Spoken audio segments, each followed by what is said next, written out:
എംബിലിൻ്റെ പാട്ടുകളൊക്കെ എടുത്തു നോക്കിയാലും അതിൽ കുറേ അർത്ഥമുള്ള കാര്യങ്ങൾ, ഒരു കഴമ്പുള്ള കാര്യങ്ങൾ ഉണ്ടാവാറുണ്ട് എല്ലാ സോങ്സിലും.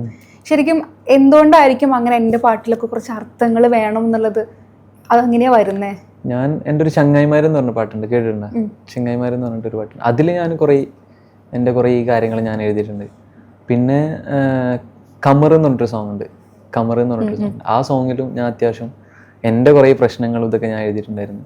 കുറേ ആൾക്കാർക്ക് കണക്റ്റ് അല്ല. ഒന്നാമത്തെ കാര്യം എന്ന് പറഞ്ഞാൽ എൻ്റെ സ്ലാങ്ങിൻ്റെ പ്രശ്നം. ഞാൻ മലപ്പുറത്താണെന്നുണ്ടെങ്കിലും ഞാൻ എൻ്റെ നാട്ടിൽ വേറെ തന്നെ ഒരു സ്ലാങ്, ഞാൻ ആ ഒരു സ്ലാങ്ങിലാണ് എഴുതുന്നത്.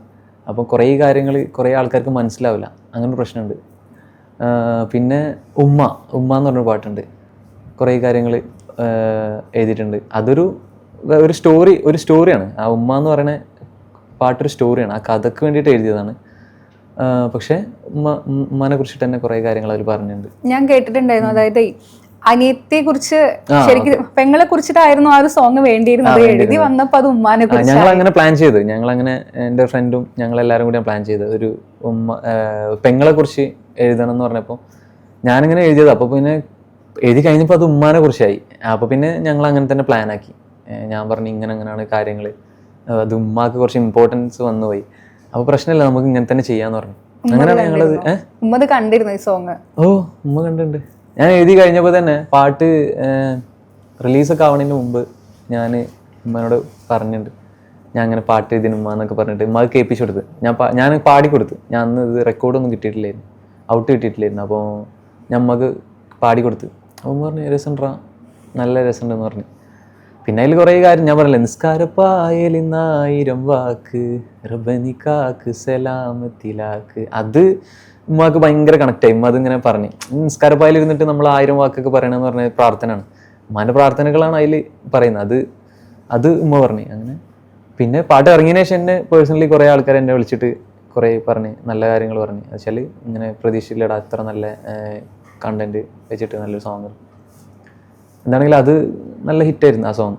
റിയൽ ലൈഫായിട്ട് കണക്ട് ചെയ്യുന്നതാണല്ലോ നമുക്ക്. ഒരു പക്ഷെ അതിപ്പോ ഉമ്മ ഇല്ലാത്ത ആളുകൾക്കൊക്കെ ഭയങ്കരമായിട്ട് ടച്ച് ചെയ്യും.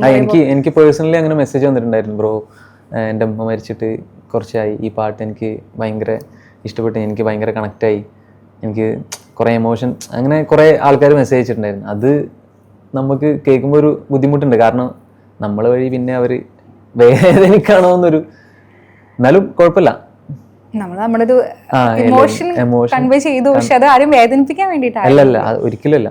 പ്രതീക്ഷിച്ചിരുന്നോ ഒരു സോങ് ഇത്ര ഹിറ്റ് ആവുമെന്ന് വെച്ച് കഴിഞ്ഞാല് അത് അതിനൊരു കാമ്പുണ്ടല്ലോ, ആ കാമ്പുള്ളതുകൊണ്ട് അത് ആൾക്കാർക്ക് കണക്ട് ആവുന്നുള്ള എനിക്കറിയാം. ഞാനത് പാട്ട് റിലീസ് ആവുന്നതിന് മുമ്പ് ഞാനിങ്ങനെ ലൈവിലും ഇതിലൊക്കെ പോകുമ്പോൾ ഞാൻ എൻ്റെ ഓഡിയൻസിനോട് തന്നെ ഞാൻ പറയലുണ്ട്, എന്ത് ഇങ്ങനെ ഒരു ട്രാക്ക് വരുന്നുണ്ട്, ഉമ്മ ട്രാക്ക് വരുന്നുണ്ട്, ഉമ്മ എന്ന് പറഞ്ഞിട്ട് ട്രാക്ക് വരുന്നുണ്ട്.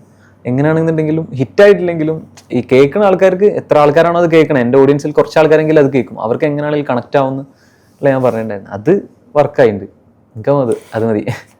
ഫേവറേറ്റ് സോങ് ഏതാ? എൻ്റെ ഉമ്മ തന്നെയാണ്. ഞാൻ ചെയ്ത ഉമ്മാണ് എൻ്റെ ഏറ്റവും ഫേവറേറ്റ് സോങ്. പിന്നെ കമർ എന്ന് പറഞ്ഞിട്ടൊരു സോങ് ഉണ്ട് ഞാൻ ചെയ്തത്. അത് രണ്ടാണ് എൻ്റെ ഏറ്റവും ബെസ്റ്റ് സോങ്. ഫേവറേറ്റ് സോങ്ങിലെ ഏറ്റവും ഇഷ്ടമുള്ളൊരു പാർട്ട് ഏതാ? ഞാൻ പറഞ്ഞില്ല, ഇപ്പം ഇങ്ങനൊരു വരിയുണ്ട്, ഉമ്മ എന്ന് പറഞ്ഞ പാട്ടിൽ ഒരു വരിയുണ്ട്, പൈതലെ നോക്ക് നീ ആപത്ത് നോക്ക്, ഉമ്മാൻ്റെ വാക്കൊന്നും ഇന്നില്ല നോർക്ക്. അതായത് ഉമ്മ ജീവിച്ചിരിക്കുന്ന സമയത്ത് നമ്മൾ വീണ് പോകുമ്പോൾ, നമുക്ക് എന്തെങ്കിലും ആപത്ത് വരുന്ന സമയത്ത് ഉമ്മാൻ്റെ പ്രാർത്ഥന ഉണ്ടാകുമ്പോൾ നമ്മൾ ഒന്നും സംഭവിക്കൂല. പക്ഷെ ഇന്ന് ഉമ്മ ഇല്ല. അത് പൈതലെ നോക്ക് നീ ആപത്ത് നോക്ക്. ഉമ്മ മരിച്ചതിന് ശേഷം ഉമ്മ പറയാണ് മോനോട്, നീ ആപത്ത് നോക്ക്, നിനക്കിപ്പോൾ ഞാനില്ല, എൻ്റെ വാക്കിപ്പോൾ ഇല്ല, അത് ശ്രദ്ധിക്കുന്നു പറയണം. അതന്നെയാണ് എൻ്റെ ഫേവറേറ്റ് ലൈൻ ഉമ്മ സോങ്ങിലുള്ള. ആ സോങ് എനിക്ക് ഭയങ്കര ഇഷ്ടമാണ്. ഞാനത് ഓൾറെഡി ഞാൻ എപ്പോഴും എവിടെ വന്നാലും ഞാൻ പറയില്ല, അതിന് ഉമ്മ തന്നെയാണ് എൻ്റെ ഫേവറേറ്റ് സോങ്. പിന്നെ കമർ എന്ന് പറഞ്ഞൊരു ട്രാക്ക് ഉണ്ട്, അതും. അതിലേത് ഭാഗം ഇഷ്ടമുള്ളത്? അത് എത്താ എൻ്റെ കനൊന്നും പഠിക്കുന്നില്ലേ, എൻ്റെക്ക് ചെക്ക കഴുത്തൊടിച്ച് ഞെരിക്കല്ലെന്ന്, ഒത്തക്ക് പൊട്ടിയ ചന്തത്തിനെന്ത് ചോറുക്കുണ്ടെന്ന്, ഓളൊന്ന് വന്നാലും നിന്നാലും കണക്കെന്നെ, അങ്ങനെ പറയും. പക്ഷേ ഞാൻ പൊട്ടി നിൽക്കുന്ന ഒരു സമയം ഉണ്ടായിരുന്നു, വെച്ചാൽ ഞാൻ ഭയങ്കര തകർന്ന് നിൽക്കുന്ന ഒരു സമയം ഉണ്ടായിരുന്നു. ആ സമയത്ത് എത്താ എൻ്റെ കനൊന്നും പഠിക്കും, ഞാൻ അങ്ങനെ കണക്ട് ചെയ്ത് എഴുതിയാണ്. നീ ഇങ്ങനെ തളരല്ലേ, ഈ വത്തക്ക എന്ന് പറയണത് ഒരു അറിയില്ലേ, തണ്ണിമത്തൻ. ഇത് ഒരു പച്ച കളറാണല്ലോ, വീണ് പൊട്ടി കഴിഞ്ഞാൽ അതിനൊരു വേറൊരു ഭംഗിയാണ്. പൊട്ടി കഴിഞ്ഞാൽ ഒരു ചോപ്പ്, ഉള്ളില് ചോപ്പൊക്കെ ആയിട്ട് നല്ല ഭംഗിയാണല്ലോ കാണാൻ. അപ്പം അതിനൊരു ഭംഗിയുണ്ട്.